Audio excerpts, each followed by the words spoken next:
On apprenait ces dernières semaines que le ministère des Transports allait réaliser une étude de faisabilité, à savoir s'il est possible de déménager le quai de Saint-Joseph-de-la-Rive vers Cap-au-Diable afin de mieux desservir les citoyens de l'île aux Coudres. Et j'en parle avec le maire de l'île aux Coudres, Christian Dufour. Monsieur Dufour, bonjour. Bonjour. Monsieur Dufour, c'est une bonne nouvelle pour vous que le ministère des Transports s'implique enfin dans le dossier d'opportunité sur le lieu où on va faire un nouveau quai pour traverser l'île aux Coudres.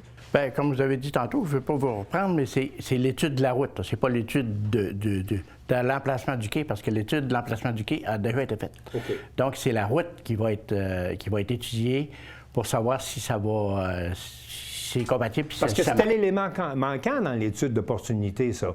On arrivait avec une étude, puis on n'avait pas analysé ce que ça signifiait au niveau de la route d'accès vers Baie-Saint-Paul. Bien, c'est ça qui est manquant. Mais moi, je vous dis que dans la première étude, il y a une modélisation qui a été faite pour la faisabilité de la route. Mais ça n'a pas été présenté. Donc, c'est pour ça que, quand que je vous disais, là, j'aimerais ça prendre connaissance de la fameuse étude qui est restée top secret, puis que je trouve ça aberrant que cette étude-là ne soit pas dévoilée puis ne soit pas présentée, ou au moins aux élus pour savoir qu'est-ce qui s'est passé dans cette étude-là. C'est vos deniers qui ont payé ça. C'est une étude de 3,5 millions là, qui a été faite pour... Et on ne sait toujours rien de l'étude d'opportunité. On ne sait toujours rien, c'est top secret. Donc, l'étude qui arrive, c'est de la faisabilité. On rajoute une étude pour compléter cette première étude-là d'opportunité. On rajoute une étude qui a déjà été faite. Moi, je pense qu'elle a déjà été faite. Mais pourquoi qu'ils n'ont pas voulu l'intégrer dans l'étude de faisabilité? Est-ce que c'est une nouvelle qu'ils ne voulaient pas avoir? Puis les résultats qu'ils ont reçus de l'étude pour les quais, ça ne lui convenait pas? Dans la modélisation, là, on imagine bien que la future route, si jamais il y en a une, va longer la traque de chemin de fer. Ça va longer, ça va être avec la traque de chemin de fer. Puis le train de fer, le chemin de fer, oui, sont entièrement d'accord à participer avec la route. Fait qu'il va y avoir une fusion avec le chemin de fer puis la route. On sait que vous êtes un partisan là, du déplacement du quai, mais qu'est-ce que ça donnerait de plus aux citoyens de l'île aux Coudres? Bien, c'est notre accessibilité. Nous autres, dans notre planification stratégique 2025-2030, les points, là, c'est... le premier point qui ressort, c'est l'accessibilité aux infrastructures terrestres pour venir nous voir puis pour sortir. Donc, c'est ça qui est... Puis comme vous dites tantôt, là, vous me demandez qu'est-ce que ça va donner. Oui. Ça va donner 17 minutes pour se rendre à Baie-Saint-Paul au lieu de 32, 34, 35 minutes. Donc, ce serait un élément important pour le développement de l'île. Absolument, absolument. Au fil des années, là, puis à presque chaque été, on entend parler des problèmes de traversier à l'île aux Coudres. Y a-t-il des problèmes de traversier à l'île aux Coudres cet été? Présentement, non. Est-ce que vous vous ennuyez du Svanoï? Le Svanoï a fait un très bon travail. Mais il était mal aimé. Bien, il était mal aimé au début, mais là, il y a eu une bonne amélioration avec l'équipage, parce qu'après, ils sont habitués. Parce que manœuvrer un bateau de même, là, dans la situation où il était, là, oui. Parce qu'à l'île aux Coudres, c'est spécial de rentrer au quai, là, comme ils sont là, même avec nos gars. Puis tu sais, il y a le courant, puis avant qu'ils s'habituent. Puis ce bateau-là, vous avez vu, les côtés étaient fermés. Donc, oui, c'est ça. Ça fait une méchante voile quand ils ventent nord-ouest ou sud-ouest pour rentrer là. Mais ça, c'est du passé. Maintenant, vous avez le Radisson puis le Joseph Savard qui assure la liaison. Oui, c'est ça. Puis, comment ça se passe? Ça va très bien. Mais au début, quand ils ont annoncé que ce n'est plus le Félix-Antoine Savard qui s'en venait... Oui, le Radisson, oui, c'est ça. Non, c'est le Félix-Antoine Savard. OK. Parce que le Félix-Antoine Savard, vous vous rappelez, il était avec le Joseph Savard quand le Svanoï est parti. Donc, quand ils nous ont avisé que ça n'allait plus être le Félix-Antoine Savard qui s'en venait, ils ont dit ça va être le Radisson. Bon, le Radisson puis le Joseph Savard. Mais vous saviez que dans le temps, le Radisson ne pouvait prendre que des véhicules automobiles. Donc, pas de camions? Pas de camions, pas de roulottes. En tout cas, il était limité aux véhicules automobiles. D'accord. Donc là, il y a eu une petite rencontre de crise là, avec la STQ, puis j'ai rencontré avec monsieur le préfet, Michael Pilote et Emmanuel Deschênes, on a rencontré la STQ. Là, on lui a annoncé que cette avenue-là, puis ça ne marchait pas. C'était pas possible, ça aurait été un désastre pour nous autres, puis pour eux aussi. Gérer ça là, dans les côtes, puis aller chercher les roulettes, puis etc., ça aurait été un désastre. Donc, ils ont dit, comment ça? Bien, je les ai dit que le Radisson prend juste des véhicules automobiles. Là, ils ont dit, comment ça? Bien, j'ai dit, moi, dans mon temps, Parce que vous étiez à la STQ, ben la oui, Société des dans mon traversiers. temps, j'ai dit, c'était de même. J'ai dit, là, vous venez d'apprendre ça, là. Ça fait 15 ans que c'est comme ça, là. Donc, il faudrait peut-être refaire une étude sur la capacité portante du navire. C'est ce qu'ils ont fait. Donc, on est arrivé avec un résultat positif, qu'ils pouvaient embarquer selon les essieux, là, avec les pros pour les essieux, des roulottes, etc., même des camions 10 roues vides. Ça a été une bonne affaire, en tout cas. Donc, pas de problème de traversier cette année. Est-ce que vous voyez des impacts de ça sur l'affluence puis la fréquentation des touristes à l'île? Bien, l'impact, c'est pas mal la même chose que l'an passé, là. Okay.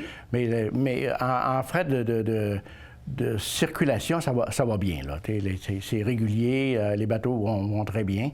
Donc, on n'a pas de souci pour ça. Puis il n'y a pas de mauvaise rumeur sur la difficulté d'avoir accès à l'île cette année? Non, heureusement, là, c'est pas mal réglé.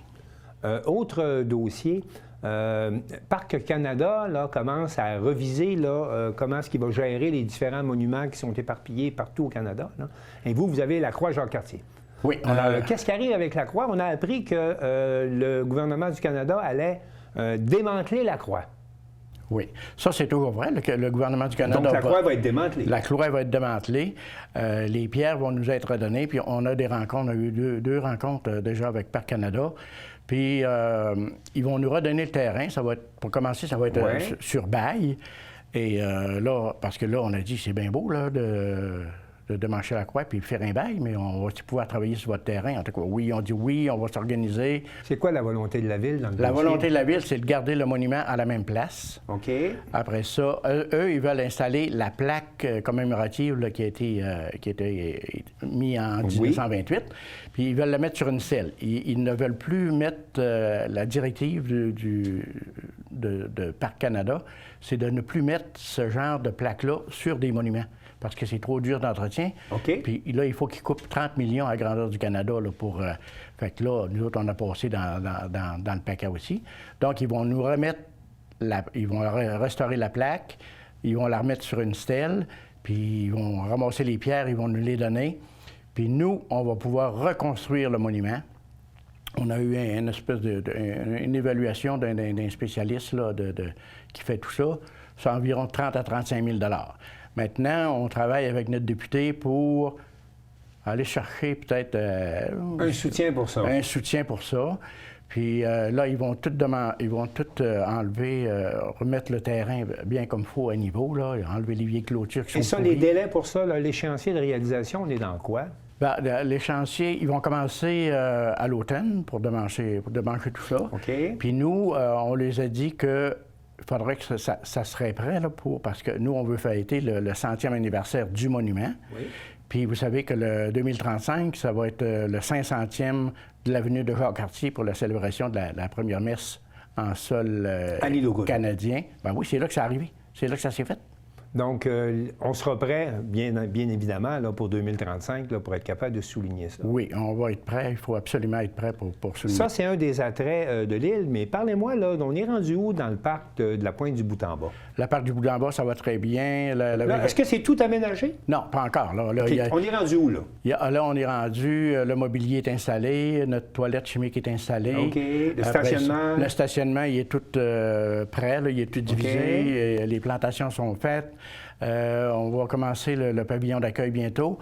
Puis là, on attend la réponse pour l'environnement, pour notre passerelle d'observation qui va avoir lieu, qui va être située du côté nord de l'île. Oui. Puis on attend l'autorisation, puis ça va marcher aussi. On comprend également qu'auparavant, tous ceux qui avaient des véhicules pouvaient se rendre, embarquer, aller s'installer sur les dunes. Ça, c'est plus possible présentement. Non, c'est une loi du gouvernement provincial. Tu n'as plus le droit de te promener même en 4 roues sur les rives à cause de... Est-ce que c'est fréquenté? Y a-t-il beaucoup de monde qui vont battre? Il y a du monde certain, c'est bien plein. Le stationnement est tout le temps...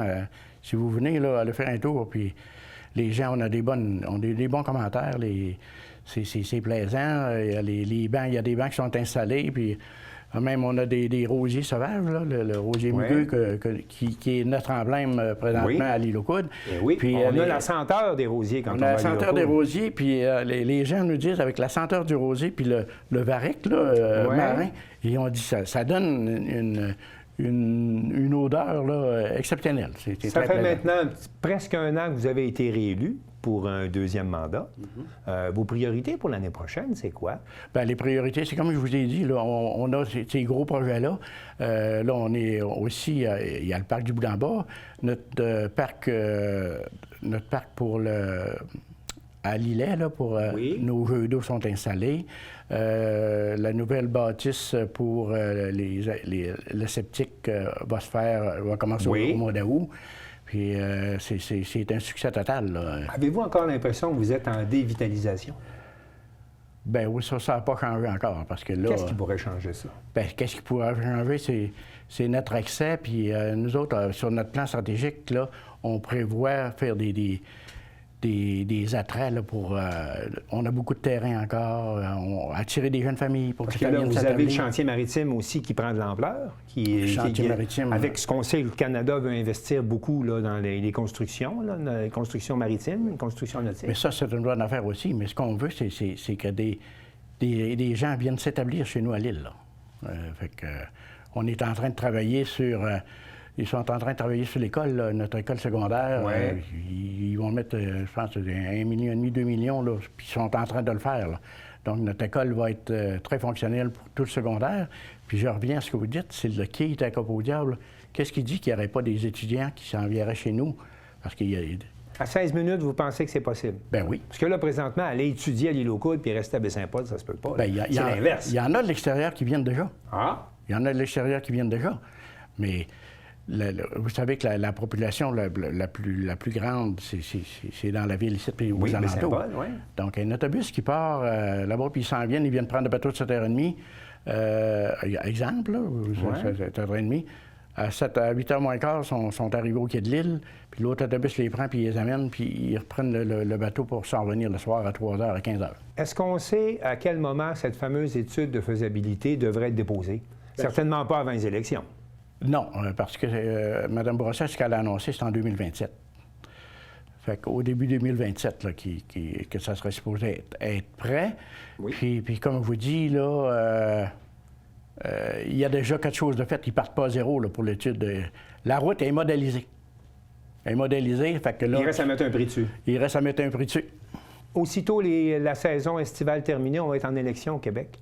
À titre de maire de l'île aux Coudes, c'est quoi vos attentes envers les principaux partis? Parce que vous savez qu'ils vont s'engager à faire différentes choses. Qu'est-ce que vous aimeriez entendre pendant les prochaines élections de la part des différents partis? C'est la continuité de ce qui est parti présentement là, pour le quai. Là. Okay. Donc, c'est... Vous allez vouloir des engagements, là? Bien, des engagements. De toute manière, les quais sont finis.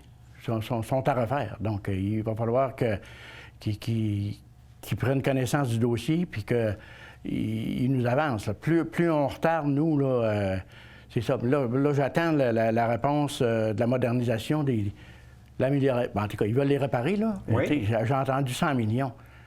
100 millions, là, c'est pas une petite réparation, là. C'est quelque chose, là. Puis on était supposé avoir ça cette semaine, le rapport. Puis là, on attend au 27, parce que Mme Bédard est en vacances, puis là, il va faire une annonce. Mais j'entends que vous voulez des engagements, peu importe les partis, qu'on va poursuivre ce qui est entrepris là, pour les quais. Bien, je pense que n'importe quel parti qui va être au pouvoir n'aura pas le choix, là, parce que sont finis les quais. C'est quoi qu'on fait? On les laisse aller ou bien non? Il va falloir qu'il y ait une décision qui se prenne. Alors, souhaitons que la campagne électorale sera propice là, pour de nouvelles annonces de ce côté-là, si jamais les études sont enfin déposées. Oui, on attend ça. Puis les études, il y a, comme je vous ai dit tantôt, il y a déjà une étude... C'est plus avancé qu'on pense. C'est plus avancé qu'on pense dans l'étude, parce que moi, je vous dis là que l'étude, puis le quai, l'endroit du quai qui a été choisi, c'est Cap au Diable, à 80 %. Puis ça, je vous le dis de bonne part. Puis je le sais parce qu'il y avait 40 personnes dans ce comité-là. Puis tenir le silence pour 40 personnes, bien, puis il y en a qui ne comprennent pas pourquoi ça... Pourquoi les résultats n'ont pas été dévoilés. Et voilà. C'est de l'argent des contribuables québécois. Puis ils méritent de savoir c'est quoi qu'ils ont mis dans cette étude-là pour le rendre à 1,2 milliard, parce qu'au début, c'était 600 millions pour faire les 2 quais. Alors là-dessus, on va vous suivre, puis on va suivre les élections pour voir qu'est-ce qu'il y aura comme engagement envers l'île aux Coudres. Je vous souhaite une bonne fin d'été, puis je vous remercie d'être venu nous voir. Merci de vous pour votre accueil aussi. Merci beaucoup.